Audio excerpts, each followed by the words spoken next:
बोलती पुस्तके. ज्यांना वाचनाचा नाद त्यांना बोलती पुस्तके घाली साद. आमचं चॅनल सबस्क्राईब करा आणि सबस्क्राईब करायला इतरांनाही सांगा.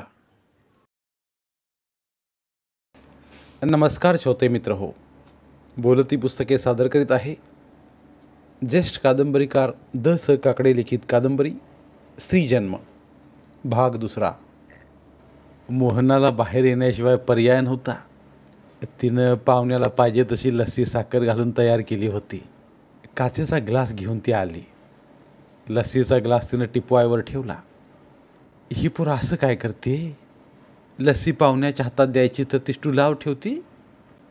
मोहनानं आपली सहावारी साडी सांभाळली, पदर नीट केला, आपल्या थोरल्या भायासामनी खाली वाकली. त्याच्या पायाकडे तिनं हात जोडला, पुटपुटली, दर्शन घेवत्या. वाह वाह, तुला तुझ्या आईनं चांगलं शिकवलंय म्हण की. असं थोरा मोठ्यांच्या पाया पडत जावं, त्यांचा आशीर्वाद घेत जावा. त्याच्या हाताला पाय लावून ती बाजूला होणार तर दोन्ही दंडानं धरून तो पुढं बोलला, पुढच्या वर्षाला पाळणा हलू दे तुझा काय. त्यानं आपले दोन्ही दंड वाजवीपेक्षा जादाच दाबले हे त्या नव्या नवरीला जाणवलं. जरा तिला ते खटकलंच. तिनं त्याच्याकडं पाहिलं तर त्याच्या डोळ्यात वेगळाच भाव. ती सावरली, मागे झाली. त्याच्या हातात लस्सीचा ग्लास द्यायचा होता. तो त्याच्या हातात देताना त्यानं पुन्हा हाताच्या बोटांना दाबलं तर तिनं लस्सीचा ग्लास सपाईनं त्याच्या पुढं ठेवला आणि ती मागे झाली.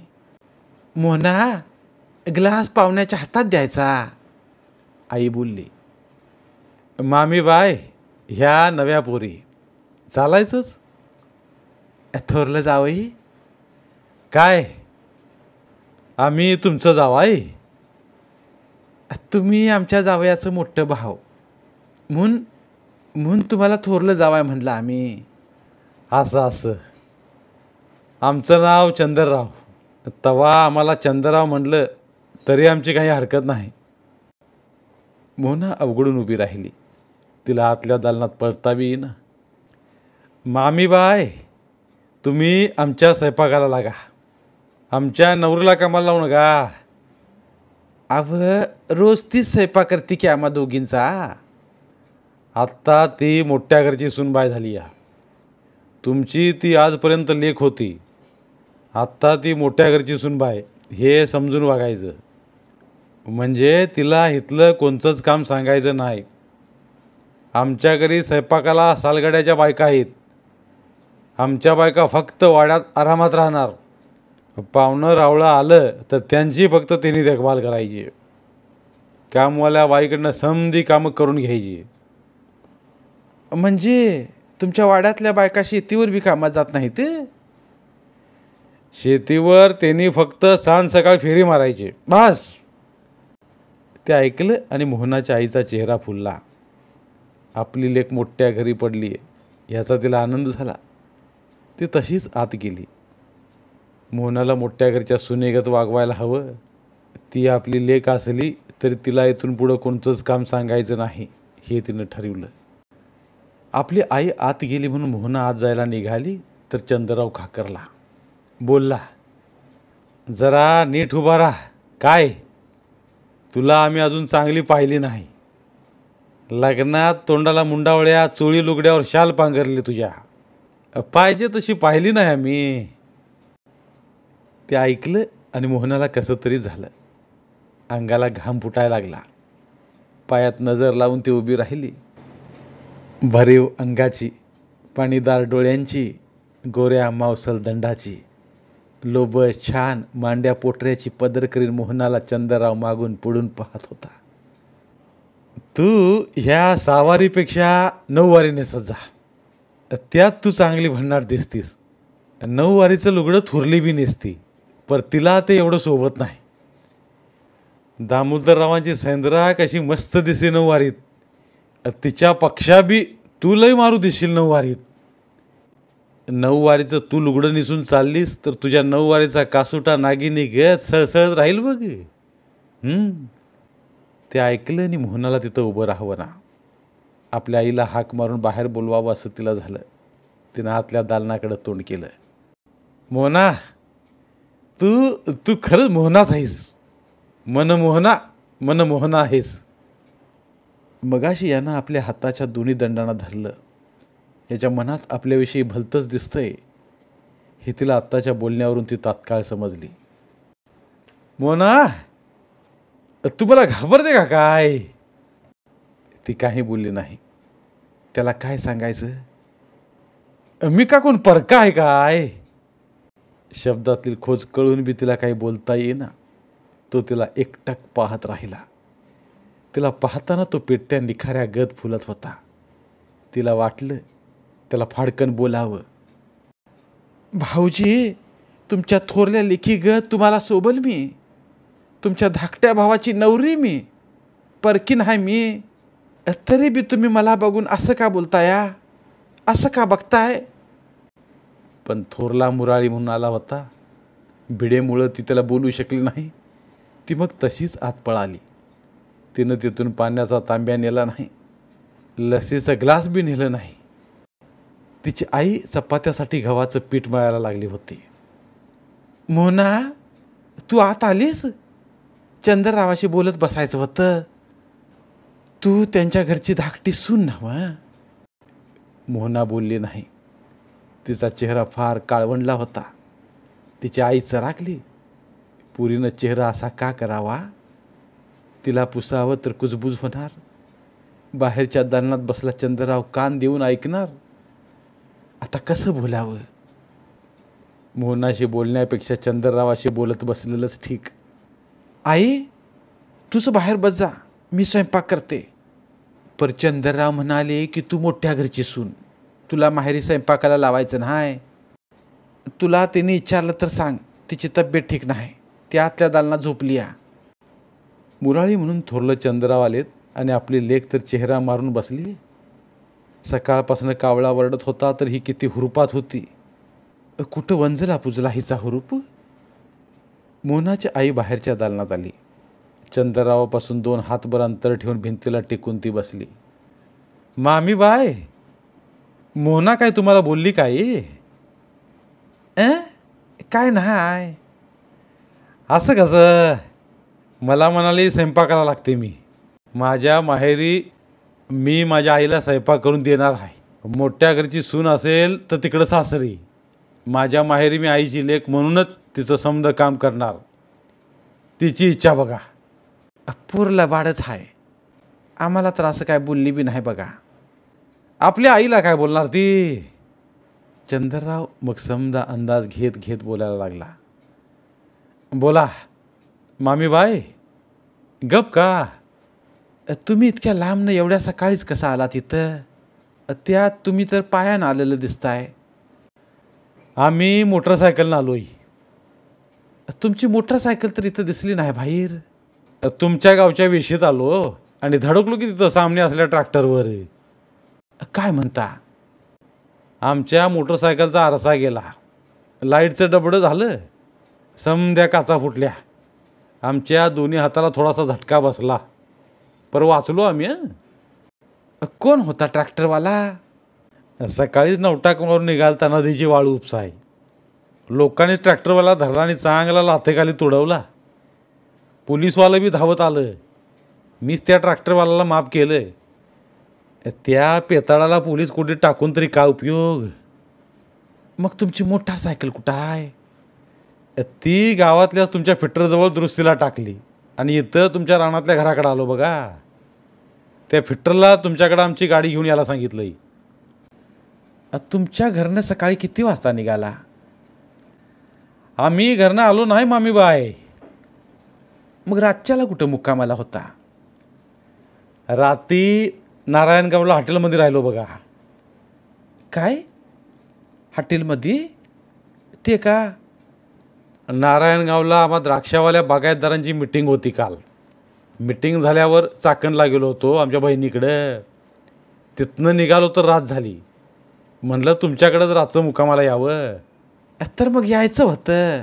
तुमचा पाहुणचार झाला असता रातच्याला. मोहनाची आई बोलली. मोहना आतल्या दालनातून कान देऊन ऐकत होती. तिनं ते ऐकलं आणि तिनं आपल्या कपाळालाच हात लावला. खरं तर आज सुब्बारावच येणार होता मोहनाला न्यायला. चंद्रराव बोलला.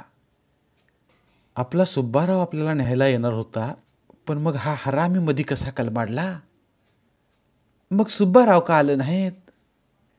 त्याला मी रातच्यालाच नारायणगावच्या हॉटेलातनं फोन केला. मीच मुराळी म्हणून जातो, मोहनाला मोटरसायकलवरनं घेऊन येतो. ते ऐकलं आणि मोहनाला दणारल्या गत झालं. या चंद्ररावाची वेगळी चाल दिसतीये. नारायणगावला द्राक्षवाल्या बागायतदारांची मिटिंग नाही, काय नाही. हा चंद्रराव चाकणला त्याच्या बहिणीकडे गेला नसल. हा नारायणगावालाच हॉटेलात रातभर दारू ढोसत बसला असेल. नशीब दारू पिऊन इथं मुक्कामाला आला नाही. आमच्या पाठचा दामोदर, तो गेल्या आठवड्यात निघाला होता मोहनाला मुराळी म्हणून. कमांडर जीपच काढली होती. म्हणला नवरीला जीपनंच आणतो नांदायला. सुब्बारावानं त्याला रोखला.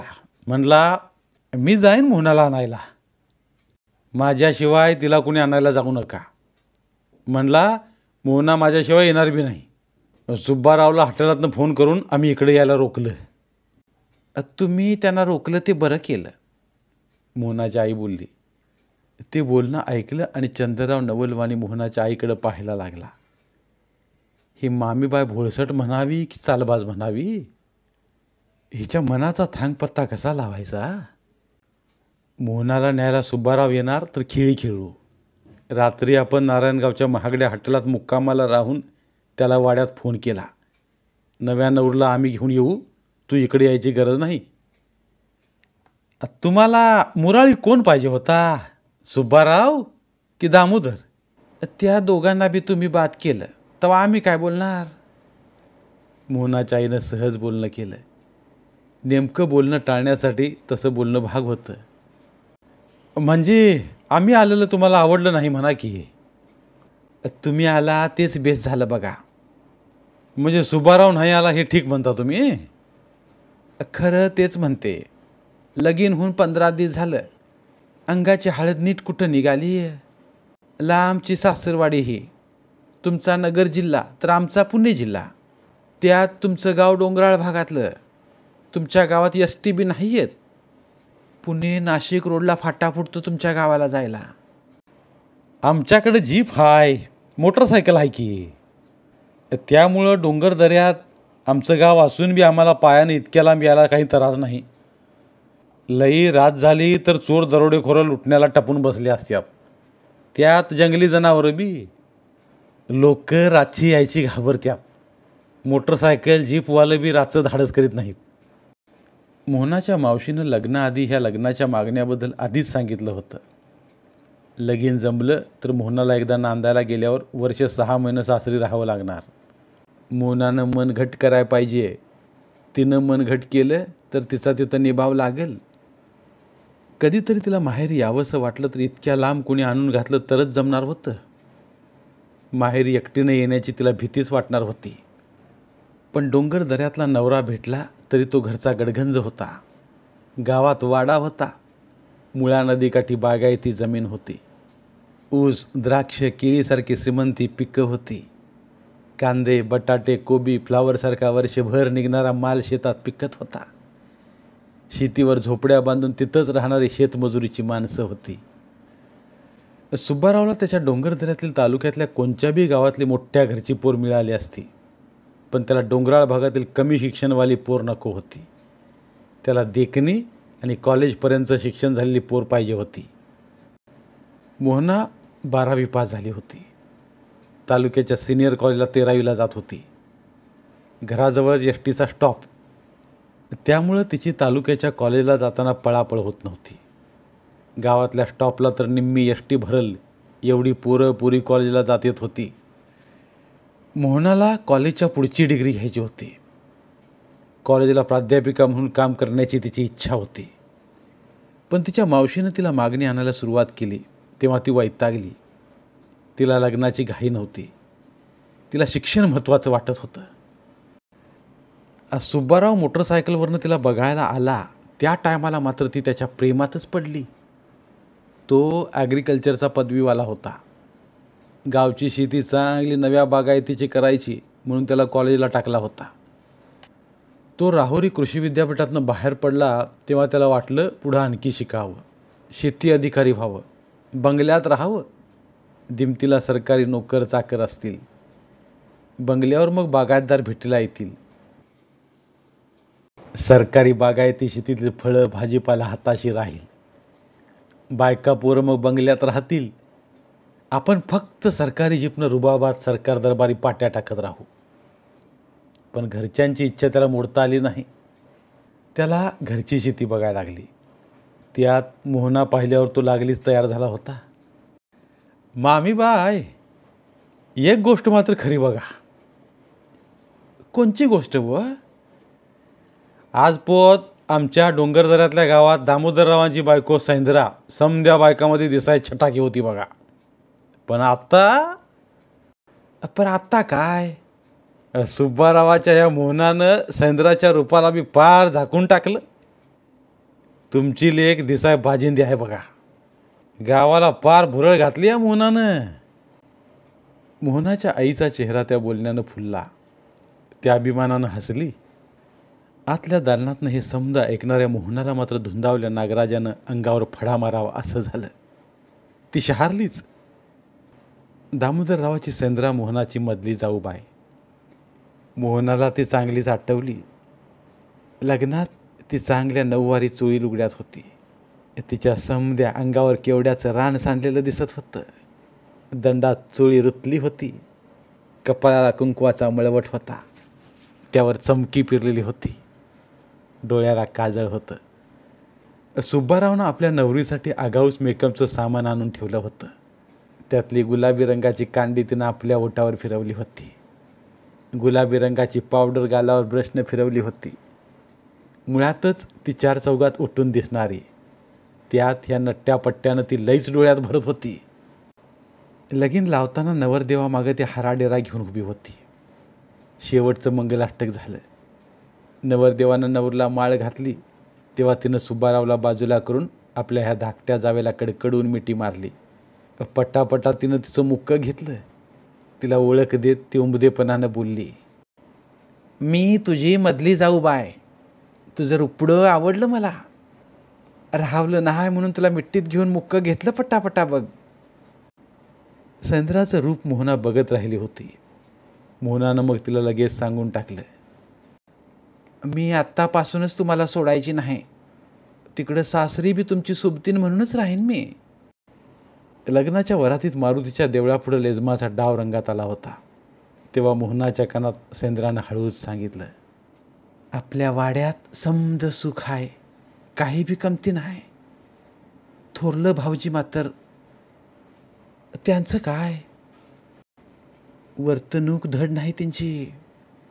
गावात बी थोरा मोठ्यांच्या लेखी बाळीवर त्यांची नजर. मनात भरल्या कोणाच्या बी बाईला ते सोडित नाहीत. काय म्हणता, लई जणींना तिने बाट लावलाय. स्त्री जन्मच वाईट. तोंड दाबून समद सहन करावं लागतंय. खरं बोलावं तर आबरूचं धिंडवडं.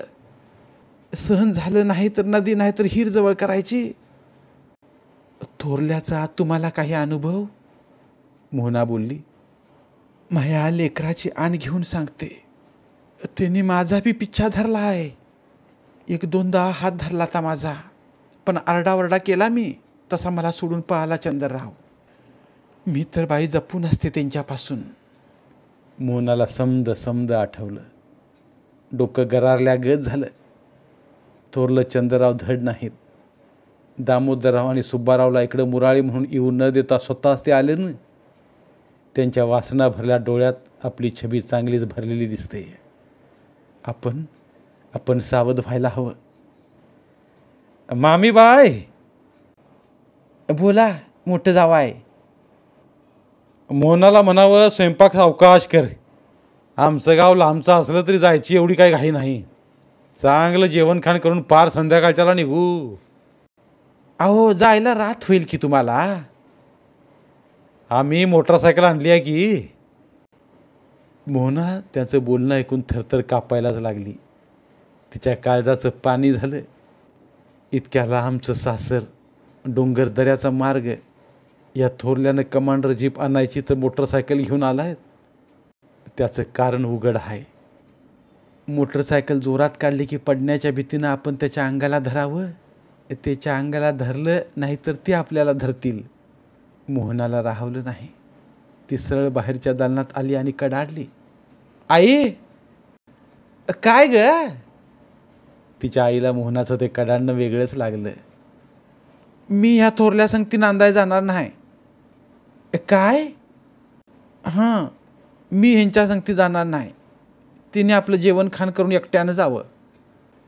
सतरंजीवर आरामात टेचात बोलणारा चंद्रराव मोहनाच्या त्या बोलण्यानं सावध झाला. या तरण्या पोरला आपला अंदाज लागला आहे. पोर लईच तेज दिसतीया. शिकार करणाऱ्याला ही लगेच ओळखणारी बाजिंदी बया आहे. आपण बिटाव टाकायला पाहिजे. एकट्याला जायला सांगते. मामी बाय, तुमच्या पोरीच्या काय आहे मनामध्ये? तिच्या मनामध्ये काय नाही हो. तिला आमच्या घरी नांदायचं नसल तर तसं लगेच सांगून ठेवा. मी निघतो आता लगेच. चंद्रराव ताडकन उठून उभा राहत बोलला. त्यानं मग खुर्चीला घातलेलं आपलं जॅकेट काढलं आणि आपल्या अंगात घातलं. जळजळीत नजरेनं त्यानं मोहनाकडं पाहिलं. मग तो तिच्या आईला बोलला. तुमची लेक तुम्ही सांभाळा. तिला आमच्या सुब्बारावच्या लग्नाचा हळदीचा डाग लागलाय, तो पुसून टाका. होय, तुमची पोर तुम्ही सांभाळा. अहो चंद्रराव, मोहनाची आई त्याला हातच जोडायला लागली. तुमची पोर का आमच्या संग नांदा येत नाही? हा, तिची समजूत मी काढते. समजूत काढायची काय बी गरज नाही. आम्ही तालेवार माणसं. असल्या 56 पोरी सुब्बारावसाठी आम्ही उभा करू. ही स्वतःला काय अप्सरा समजते की काय? मी नांदा येईन, पर ती माझ्या मालका सांगती, नाहीतर दामोदररावां सांगती, तुमच्या सांगती नाही. काय? आमच्या संगती नांदा येणार नाही? काय कारण आहे काय? मोहना बोलली नाही. मोहनापुरी चंद्रराव थोरला आहेत. त्यांच्या वाड्यात तेच कारभारी. मामीबाई, या तुमच्या तरण्या लेकीला सांगून ठेवा. आम्ही मुराळीहून आलोय. थोरलं जावं आहे. पहिलंच मी तुम्हाला बोलले. तुम्हीच आता मालक तिचं. तुम्ही तिला नांदायला घेऊन जावा. पर तुमची लेक नांदायला आमच्या संगती आली नाही तर काय? तुमचाच हक्क आहे तिच्यावर. तिला पाहिजे तसं तुम्ही न्या. तिचा हात धरून वडीत न्या. मग तर झालं. आम्ही बी तिला नांदायला नेल्या बगर राहत नाही. तिची समधी गमजा आम्ही मोडून काढू. मोहना घराबाहेर आली. दूरवर जमिनीची नांगरणी करणारा ट्रॅक्टर तिनं पाहिला. ट्रॅक्टरचा नांगराचा फाळ जमिनीचं मूळ रूप उद्ध्वस्त करीत पुढं जात होता. धन्यवाद. उर्वरित कादंबरी पुढील भागात. मराठीतील प्रतिभावंत लेखकांचं साहित्य, कथा, कादंबऱ्या ऐकण्यासाठी आमचं बोलती पुस्तके हे चॅनल सबस्क्राईब करा.